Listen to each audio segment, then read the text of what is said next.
آج ہم اللہ کے فضل و کرم سے، اللہ کی توفیق سے پڑھیں گے سورہ توبہ کی آیت نمبر 38۔ یاد رہے کہ یہاں سے تذکرہ شروع ہو رہا ہے غزوہ تبوک کا۔ غزوہ تبوک ہوا ہے ہجرت کے 9ویں سال، ہجرت کے 9ویں سال 9، اور مکہ کا فتح ہوا تھا ہجرت کے 8ویں سال 8۔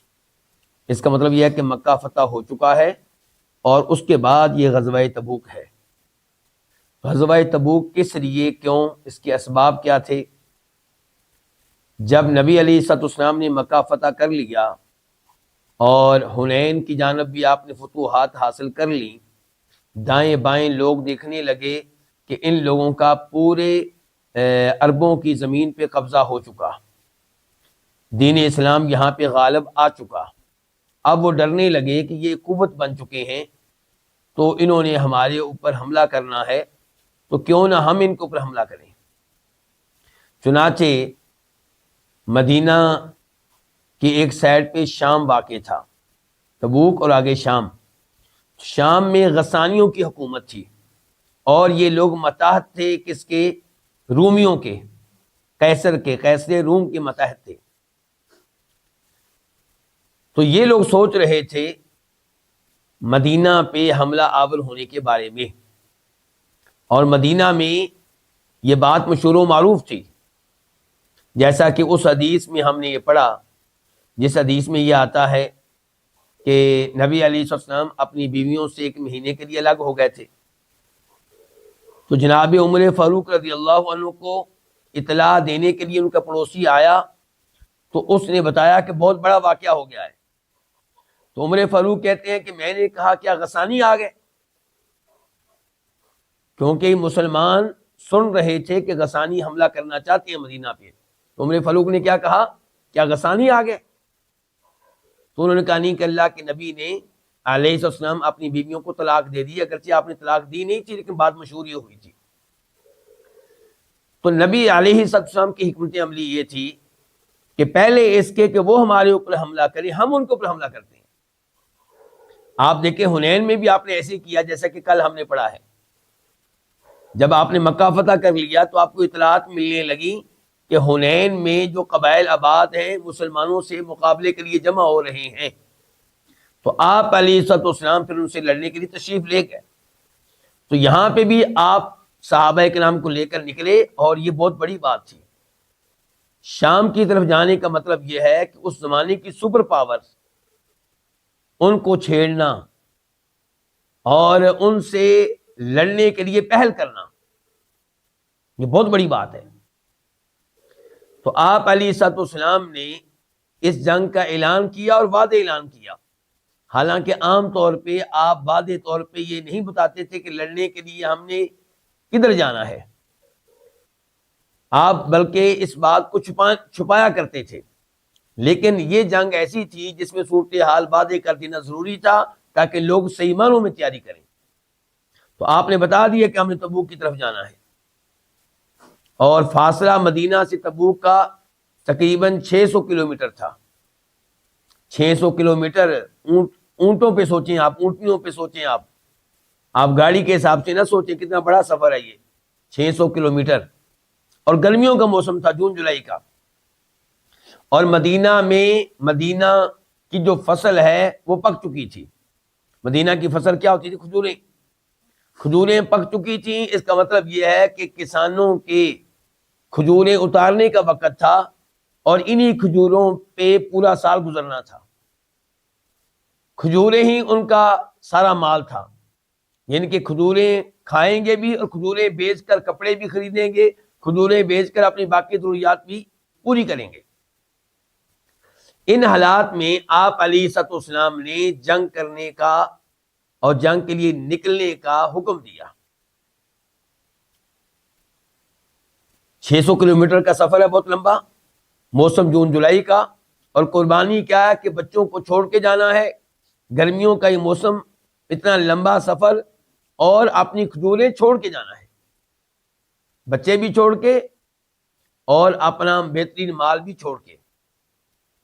تو یہ ایک بہت بڑی جنگ تھی، بہت بڑا غزوہ تھا، لیکن کئی لوگ اس سے پیچھے رہے، خصوصاً منافقین. اہل ایمان میں سے جو پیچھے رہے وہ تین تھے. باقی کون تھے؟ منافقین، جنہوں نے کلمہ تو پڑھا ہوا تھا لیکن دل میں کفر تھا. تو اللہ رب العزت ان آیات میں غزوہ تبوک کا تذکرہ کر رہے ہیں. چنانچہ اللہ تعالیٰ کہتے ہیں یا ایھا الذین آمنوا، اے وہ لوگوں جو ایمان لائے، یعنی کہ اے ایمان والو، ما لکم، تمہیں کیا ہے. یہ سوال ڈانٹنے کے لیے ہے. تمہیں کیا ہے کہ اذا، جب، قیلا، کہا جاتا ہے، لکم، تمہارے لیے، تم سے. لکم دو الفاظ ہیں، لام اور کم، تمہارے لیے، تم سے. جب کہا جاتا ہے تمہارے لیے، تم سے، کیا کہا جاتا ہے؟ انفرو، تم نکلو، فی سبیل اللہ، اللہ کی راہ میں، یعنی کہ جہاد کے لیے، لڑنے کے لیے. اذ ثاقلتم، تم بہت بوجھل ہو جاتے ہو، الی الارض، زمین کی طرف.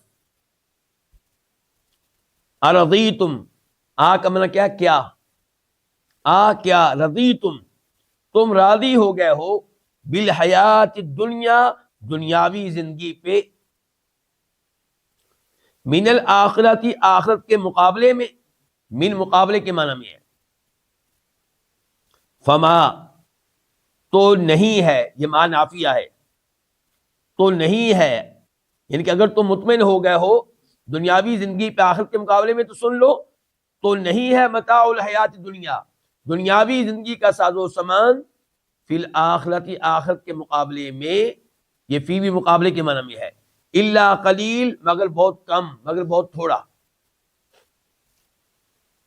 اللہ رب العزت نے یہاں پہ ڈانٹ پلائی ہے ان لوگوں کو جنہوں نے سستی کی غزوہ تبوک کے معاملے میں. اللہ تعالیٰ نے کہا تمہیں کیا ہے کہ جب تم سے کہا جاتا ہے اللہ کی راہ میں نکلو، تو اذ ثاقلتم الی الارض، تم میں جوش پیدا ہونے کی بجائے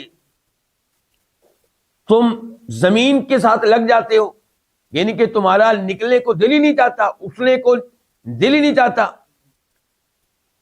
گویا کہ زمین پہ بیٹھ جاتے ہو، لیٹ جاتے ہو.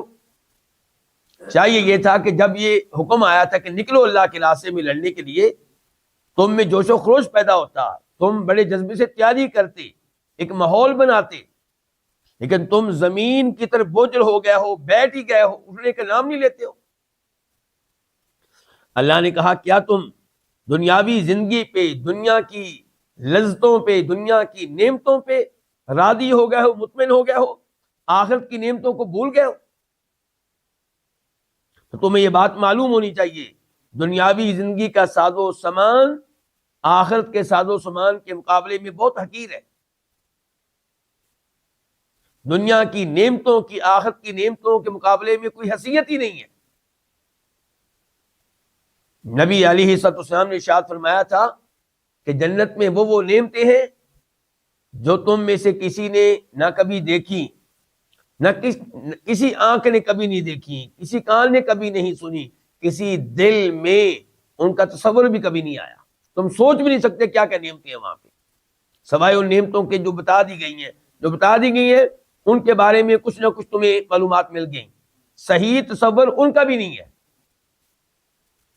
تو جب آخرت کی نعمتیں اس طرح کی ہیں تو پھر آخرت کی تیاری کرنی چاہیے، آخرت کو دنیا پہ ترجیح دینی چاہیے. نبی علیہ السلام نے ارشاد فرماتے ہیں ایک حدیث میں جسے امام مسلم اپنی صحیح میں لے کر آئے ہیں، راوی ہے مستورد رضی اللہ عنہ، جس میں آپ نے وعدے کیا کہ دنیا کی کیا مثال ہے آخرت کے مقابلے میں. فرمایا یہ ایسے ہی ہے کہ آخرت کیا ہو، ایک سمندر، گویا کہ آخرت کیا ہے، ایک سمندر، اور اس کے مقابلے میں کوئی آدمی اپنی انگلی سمندر میں ڈالے اور باہر نکالے، تو یہ جو پانی ہے جو انگلی کے ساتھ لگ کر باہر آیا ہے، اس پانی کی کیا حیثیت ہے اس وسیع و عریض سمندر کے سامنے؟ کوئی حیثیت ہے؟ ایسی دنیا کی کوئی حیثیت نہیں ہے آخرت کی نعمتوں کے مقابلے میں.